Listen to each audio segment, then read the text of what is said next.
Bharatiya Janata party में बहुत कम नेता हैं जिन्हें एक नाम से बुलाया जाता है। मैं उनको जिक्र कर लेता हूं। बिप्लब देव, जो कि त्रिपुरा के पूर्व मुख्यमंत्री रहे हैं। दशकों तक जो लेफ्ट का गढ़, वामपंथी पार्टियों का गढ़ जो रहा था, उसे ध्वस्त किया। भारतीय जनता पार्टी ने प्रदेश अध्यक्ष बनाकर भेजा। उसके बाद फिर हरियाणा भेजा। हरियाणा के राज्य में सरकार बनाई गई। उसके बाद हरियाणा के बाद फिर एक और राज्य में भेजा। और दूसरी चीज़, अरविंद केजरीवाल को दिल्ली में हराना बहुत मुश्किल था। अरविंद केजरीवाल को हराने की रणनीति भी बिप्लब देव ने बनाई। और सबसे बड़ी बात है कि भारतीय जनता पार्टी में इनको शार्प शूटर की तरह माना जाता है कि कहीं पर अगर जीत लेके आनी है, रणनीति बनानी है, तो बिप्लब देव को भेज दिया जाए। देश के प्रधानमंत्री नरेंद्र मोदी और अमित शाह जी का विश्वास, ऐसा ही विश्वास बिप्लब देव जी के ऊपर है। स्वागत है आपका इंडिया न्यूज़ में। और शार्प शूटर के तौर पर अब अगली जिम्मेदारी कहाँ की होगी, आप कल्पना कीजिए, बंगाल की। तो बंगाल में ममता दीदी को कैसा हराएंगे, सबसे पहले ये बता दीजिए। इनका समय खत्म हो चुका है, हम चाहे भी रख नहीं सकते। अच्छा, जब समय किसी का खत्म हो जाता है, वो आप चाहे भी उनको एस्टेब्लिश नहीं कर सकते हैं। ये इतिहास साक्षी है। बड़े बड़े लोग चले गए। अलेक्जेंडर ने भी कभी सोचा था हमारा भी साम्राज्य कभी खत्म नहीं होगा। क्या बात है। मुगल ने भी सोचा था खत्म नहीं होगा। इंग्रेज ने भी सोचा था खत्म नहीं होगा। कम्युनिस्ट ने भी कभी सोचा था बंगाल में 34 साल में शासन करता, वो खत्म ही नहीं हो सकता। मेरे त्रिपुरा में भी ऐसा ही मान्यता था, जो कम्युनिस्ट कम से कम 100 साल मिनिमम रहेगा। 2018 इलेक्शंस के पहले भी मानिक सरकार स्वयं ये बोलते थे। किंतु जब समय खत्म होता है ना, वो समाप्त हो जाता है।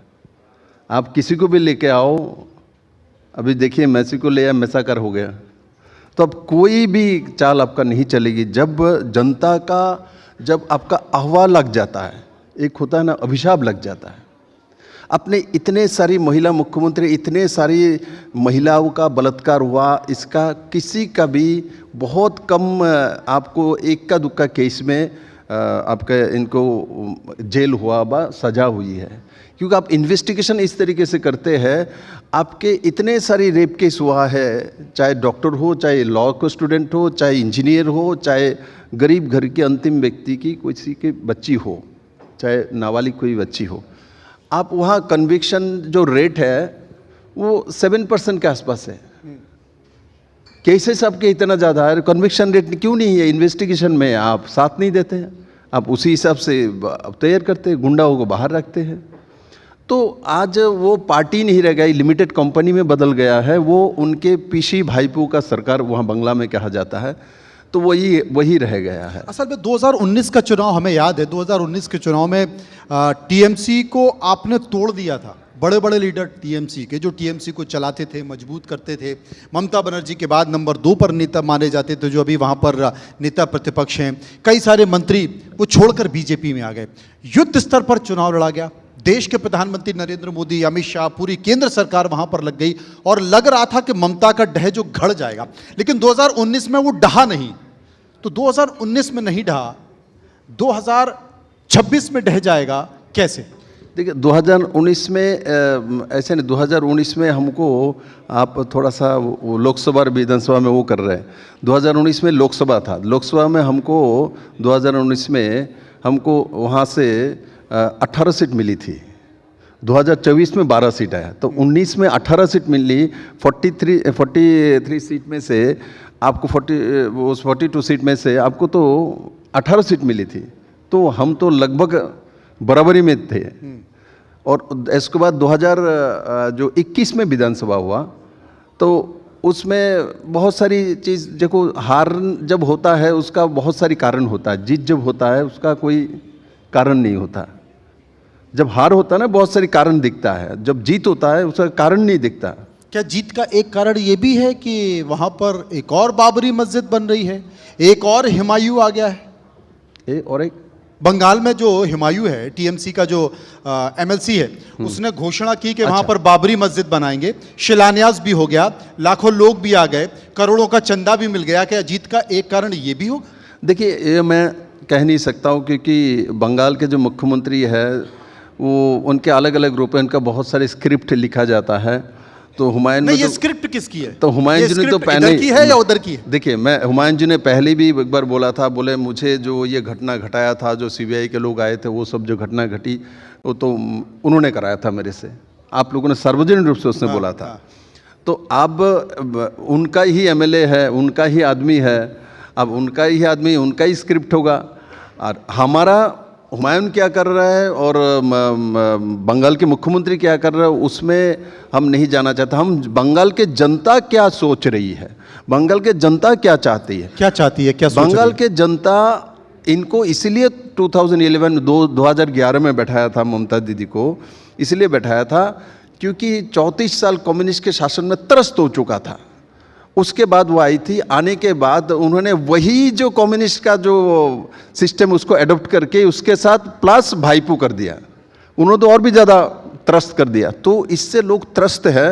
लोग अभी हमारा वो पुराने बांग्ला मांग रहे हैं, जो पुराने पश्चिम बंगाल जो 1953 के पहले था। अब माननीय प्रधानमंत्री देश का जो इकोनॉमी है वो 5 ट्रिलियन में लेके जाना चाहते हैं।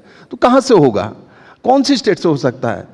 ये एकमात्र स्टेट बंगाल से हो सकता है कि बंगाल का इकोनॉमी एक समय जीडीपी जो था 1953 के पहले ये 25 से 27% तक देश में देता था, मतलब 30% वही देता था। आज वो सिंगल डिजिट में आ गया। मतलब आपका कहना है कि हमारे देश की जो भी इकोनॉमिक ग्रोथ रुकी हुई है वो बंगाल के कारण रुकी हुई है? बस। अच्छा, अभी जब आम आदमी पार्टी की सरकार दिल्ली में थी तो आपने कहा दिल्ली के लोग जितना भी हाँप रहे हैं, खांस रहे हैं, प्रदूषण से परेशान है, वो आम आदमी पार्टी के कारण है। आम आदमी पार्टी की सरकार चली गई, धुंध अभी भी है, प्रदूषण अभी भी है, खांस अभी भी रहे हैं। देखिए, ये दिल्ली का प्रदूषण दिल्ली का एक सौभाग्य भी है, दुर्भाग्य भी है। मैं भी तो बहुत सालों से दिल्ली में रहता हूँ। दिल्ली के कोई भी क्लाइमेट दिल्ली का नहीं है। हिमाचल में बर्फ़ गिरता है तो यह ठंडा आ जाता है, राजस्थान में गर्मी होता है, माने मरुभूमि गर्म होता है तो यह गर्मी आ जाता है, ड्राइनेस आ जाता है। दिल्ली के आसपास हो जो भी हो, क्लाइमेट ख़राब होता है तो दिल्ली को असर पड़ता है। दिल्ली के चारों तरफ से जो क्लाइमेट है वही दिल्ली के पास आता है, इसलिए अकेला दिल्ली इसको कंट्रोल कर लेगा। किंतु उसके बाद भी दिल्ली में बड़े मात्रा में हम लोगों ने स्टेप दिया है, जो सीएनजी और उसके सिस्टम रहे। छोटे गाड़ी में, बड़ी गाड़ी में भी सीएनजी बसेस भी चले जाए, उसका परसेंटेज बहुत बढ़ाया गया। मैं साइंस एंड टेक्नोलॉजी का मेंबर भी हूँ स्टैंडिंग कमेटी की। मैं जानता हूँ इसके ऊपर काम किया जा रहा है। ज़्यादा से ज़्यादा इलेक्ट्रिक बसेस बड़े मात्रा में दिल्ली में, इलेक्ट्रिक बसेस दिल्ली में आई थिंक 60%, 60-70% इलेक्ट्रिक बसेस आ चुकी है। तो उसी से समाधान होगी। और देखिए, दिल्ली में बड़े मात्रा में जो कार चलती है, आप दिल्ली के आसपास दिल्ली में कोई भी बड़े इंडस्ट्री आजकल नहीं है। जो कार चलती है दिल्ली में, पूरे भारत में जितने भी मेट्रो में गाड़ी चलती है इसका 4 टाइम यहाँ चलती है। तो इसमें बहुत सारी आजकल सीएनजी इलेक्ट्रिक हो चुका है। तो थोड़ा समय लगेगी, किंतु इसके इस दिशा में हम बहुत तेज़ी से काम कर रहे हैं। चूँकि हम लोग दिल्ली की बात कर रहे हैं, एक विषय है जो अब तक रहस्य बना हुआ है, जिसकी कल्पना कभी नहीं सोची थी। हो सकता था कि आम आदमी पार्टी की सीटें कम हो जाएं, हो सकता है आम आदमी पार्टी थोड़ा घट जाए, हो सकता है कि सरकार भी ना बना पाए, लेकिन अरविंद केजरीवाल का चुनाव हारना ये आज तक किसी को पचा नहीं। और उस सीट पर पूरी रणनीति आपने बताई। तो मुझे ये बताइए कि अरविंद केजरीवाल को चुनाव कैसे हराया? देखिए, अरविंद केजरीवाल व्यक्तिगत तौर पे लोगों को एक झांसा देकर राजनीति करता था। अच्छा, लोगों को एक विश्वास हो गया ये अंतिम जन का व्यक्ति है और उसको वो इनकेश करता था। अब मान के चलिए, मैं छोटे छोटे ग्रुप में जाता था, किसी बस्ती में गया, किसी सर्वेंट स्टाफ क्वार्टर में 100 आदमी को बैठा लिया, 50 आदमी बैठे, भाई क्यों आप इनको वोट देते? तो बोलते हाँ, उन्होंने बोला हमको यहाँ जो हम जैसे रहते हैं 11 अशोका रोड के पीछे, बोले हम कितने साल से रह रहे हैं? बोले 47 ईयर्स से रह रहा हूँ। तो मैंने जाकर उनके घर में बोला थोड़ा खाना खिलाएंगे, तो मुझे बासमती चावल की खाना मैंने राइस दिया। तो मैंने बोला अच्छा यार है तो बासमती चावल, अच्छा हाँ। तो मैंने मेरे साथ और एक एमएलए था, तो मैंने दिया, छोटा सा कटोरी में लिया, खाया। तो मैंने कहा बासमती चावल खाते हो? देन मैं और भी कुछ बातचीत कर रहा था, तो सब लोग इकट्ठा हुआ। इकट्ठा होने के बाद बोले भाई हम तो नहीं वोट देंगे, हम तो केजरीवाल को देंगे। क्यों? उन्होंने बोला हमको यहाँ मकान बना के देंगे। तो हमने बोला, किसने बोला? बोले ये आपको मालूम है ये एनडीएमसी का एरिया है, यहाँ अभी आप हमारे वर्मा को भी जिता दो, ये भी यहाँ बिल्डिंग नहीं बना सकता जब तक एनडीएमसी परमिशन नहीं देगा, और वो होम मिनिस्टर के अंडर में है। तो आपको जो बोला है जीवन भर कभी भी कोई भी यह बिल्डिंग नहीं बना सकता है without permission home ministry. Then इनको नींद टूट गया, बोले ये तो मकान तो जीवन में नहीं बनेगी, हम तो मकान के लिए बेटा वोट दे रहे थे। हमने पूछा एक महिला को कितने साल से यहाँ रहे, तो बोले 47 ईयर्स से रहता हूँ। अच्छा। और वो आशा में बैठे हुए थे जहाँ रह रहे वही एक बिल्डिंग बनेगा, वही वो रहेगा, और केजरीवाल ऐसा उनको सपना दिखाते थे। उसके बाद बोलता है ये रोड ड्रेनेज वो तो बोलो केजरीवाल बना दिया, बोला है इसमें, हमने बोले इसमें हाथ, एक ईंट में हाथ नहीं लगा सकते वो। इलेक्ट्रिसिटी किसका है? एनडीएमसी का है। ड्रेन किसका है? एनडीएमसी का है। रास्ता किसका? एनडीएमसी है। तो ये सभी लोगों को बोलते थे ये सब कुछ मैं बना सकता हूँ, मैं ही बना दूंगा, मुझे वो लोग रुकता है। अच्छा। मुझे हम बोले ये जो रुकता है ये कितने साल से सुन रहा है, 2 बार तो हो गया, और जितने दिन ये बोलेगा तब तक हम कभी करे तो सेंट्रल में हम रहे, दोनों में हम रहे, तो हम करना चाहे तो कर सकते हैं, ये नहीं कर सकता ये गारंटी मैं हूँ। और इनके हर झूठ की हम छोटे छोटे ग्रुप में जाके बोले हैं। बाकी बहुत सारे रौनक-ओ-शोलता है वो मैं पर्दे में आपको कभी नहीं बोलूँगा, न किसी को बताऊँगा। क्यों, ऐसा क्यों? बिल्कुल नहीं, मैं अपना रौनक-ओ-शोल क्यों बताऊं? मेरे को तो अभी क्योंकि इसी रणनीति को लेकर बंगाल जा रहे हैं कि आप सहमत हो, और 25 साल 30 साल मुझे काम करना है, भाजपा को मुझे हर स्टेट में देखना है, और इसलिए नहीं देखना है क्योंकि मुझे भारत एक सशक्त इकोनॉमी देखना चाहिए। उन मोदी जी कर सकता है, मोदी जी कर रहे हैं, तो मुझे उनका साथ देना चाहिए, देश का साथ देना चाहिए, इसीलिए मैं उसका शेयर नहीं करूँगा। एक बड़ा विषय है, क्योंकि जिस राज्य में चुनाव होता है बीजेपी जाती है, और जाके मुझे लगता है कि फिल्में देखी होंगी बहुत सारे लोगों ने, पिंडारी, तो वो पिंडारी की तरह एक्टिव होकर एकदम छापा मार देती है, किसी को कुछ समझ में ही नहीं आता कि ये हो क्या गया है, अचानक से किसी को ये कौन सी रणनीति हो रही है दूसरा समझ ही नहीं पाता है। कुछ उसी स्टाइल में बीजेपी काम करती है, और सबसे पहला काम होता है कि जो भी अपोजिशन की पार्टी है उसको पहले तो राष्ट्र विरोधी घोषित कर दो, धर्म विरोधी घोषित कर दो। पब्लिक अपने आप सोचे कि यार इनको निकाल बाहर करना है। तो कहना और यकीन दिलाना, दोनों में अंतर। यकीन कैसे दिलाते हैं आप? देखिए, हम लोग कौन होते हैं घोषित करने वाले? जनता होते हैं। ये सभी लोग सब कुछ बोल के, चाहे पार्लियामेंट हो, पार्लियामेंट के बाहर हो, भारत में जो बोलने का आज़ादी है, आप देखना भारत में बैठ के यहाँ ही खाता है, बोलता है कश्मीर को दे दो। ठीक, कम्युनिस्ट के एक लेखिका बोलता है, वो बुक्स भी लिखा है, उनको प्राइज भी दिया जाता है। ये भारत है, दूसरे किसी भी दुनिया के कोने में देश में आप नहीं कर सकते। ये ही भारत है। पार्लियामेंट में अटैक करने के बाद उसके लिए रात 2 बजे सुप्रीम कोर्ट में हमारा वकील खड़ा जो होता है तो भारतीय ही है। तो भारत के व्यवस्था को कोई उंगली उठाए जो नहीं, ये बीजेपी सत्ता में इसलिए ऐसा करता है, ये भारत के संविधान के साथ अन्याय है। जो भी पार्टी के लीडर व पार्टी ऐसा सोचती है, बोलती है, प्रचार करता है, ये भारत को भ्रमित करता है, भारत को बदनाम करता है। जैसे हमारा लीडर ऑफ अपोजिशन, इनका काम क्या है, कब आता है, कब जाता है, कब क्या बोलता है, विदेश में जाके क्या बोलेगा, क्या करता है, तो ये हमारे देश का विडंबना है। तब भी तो हम उन्हीं को मान रहे हैं। इनके बातें तो लीडर अपोजिशन के नाते सुनते हैं, रिकॉर्ड होता है, पार्लियामेंट में रिकॉर्ड होती है, इतिहास तैयार हो रहा है। इतिहास उनको पक्ष में आएगा, विपक्ष में आएगा, बात की बात है। तो इसलिए मैं आपके साथ एकदम सहमत हूँ। आपकी आपने अपना बात नहीं बताया, पार्टी की बात बोला, बोले कोई भी बीजेपी के साथ सहमत नहीं होता, बीजेपी वाले बोल जाता है वो राष्ट्र विरोधी। तो ऐसा बीजेपी नहीं करता, जनता ही तय करता है। जो बीजेपी बोलने से, बीजेपी तो वोट नहीं देता, जाके जनता देती है। तो हम जो कहते हैं जनता वहाँ मानते हैं, तभी ना मोदी जी को बार बार प्राइम मिनिस्टर बनाते हैं। और किसी भी राज्य में इलेक्शन होता है, देखो कांग्रेस के स्टेट बहुत सारी, मैंने बहुत सारे ऐसे साधु देखे हैं, बहुत सारे धर्मगुरु देखे हैं, मीडिया के बहुत सारे पत्रकार देखे हैं, एंकर देखे हैं। अगर आपने कह दिया ये राष्ट्र विरोधी है, धर्म विरोधी है, तो पब्लिक मान लेती है कि हाँ ये राष्ट्र विरोधी है, धर्म विरोधी है। नहीं, ऐसा नहीं है। मैं आपको बोल रहा हूँ, हमारे कहने से राष्ट्र विरोधी होगा, हमारे नहीं कहने से नहीं होगा। मैंने कहा ना कि कहना और मानना दोनों में अंतर है। लोग मान लेते हैं। नहीं, लोग इतना नहीं। आपको मंच में बैठ के हम बोलेंगे और जनता, मैं आपको बोलो, जनता भारत के बहुत जागरूक है। बहुत सारी चीज़ हम लोगों को, आपने देखा बहुत सारी चीज़, आप लोग हरियाणा के बारे में देखिए, आप लोगों का इतना टीम है, बहुत सारी कुछ है, आप लोगों को समझ में नहीं आ रहा था। जनता ने बीजेपी को आपने कहा था कि हरियाणा में लोगों को समझ में नहीं आ रहा था, लेकिन आपने भरोसे के साथ कहा था कि हरियाणा में बीजेपी की सरकार बनेगी, और वो बन गई और प्रभारी आप थे। तो बहुत सारी चीज़ हम लोग नहीं जानते। देखिए, जब वातावरण बनता है, हमने यहाँ भाषण दिया तो देखिए जोगी जी ने भाषण दिया हमारे करनाल में जाके, बांटेंगे तो काटेंगे, हरियाणा इलेक्शन के समय। उन्होंने कभी सोचा भी नहीं हो सकता है किसी विषय के ऊपर उन्होंने बोला, बाद में ये पूरे देश में पहुंच गया।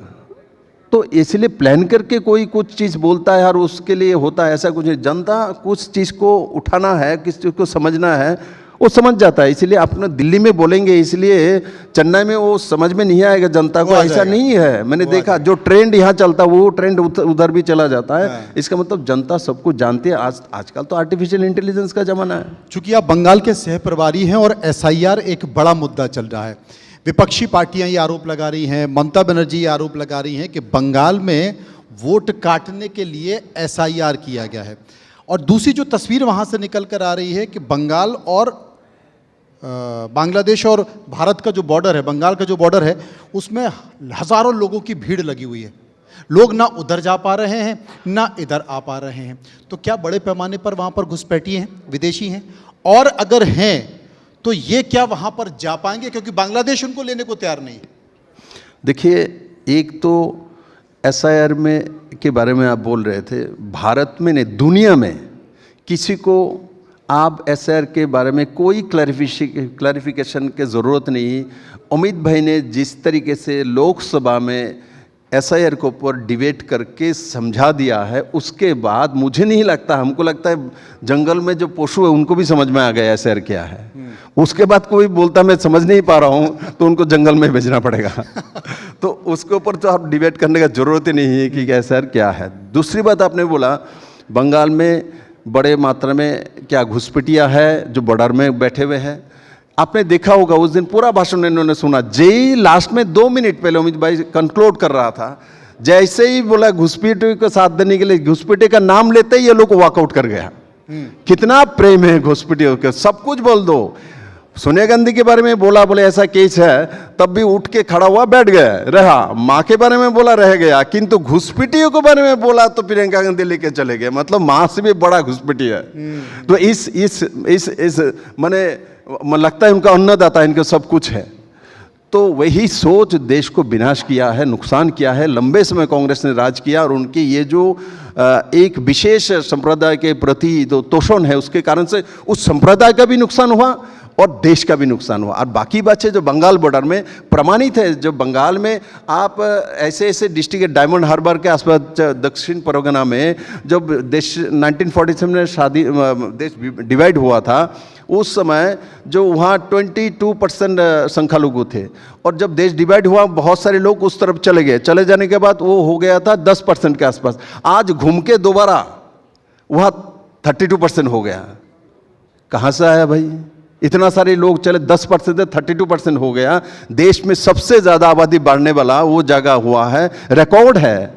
तो और साथ ही साथ वहाँ 1600 किमी के आसपास बॉर्डर फेंसिंग करने की बात है कि बंगाल में बॉर्डर है।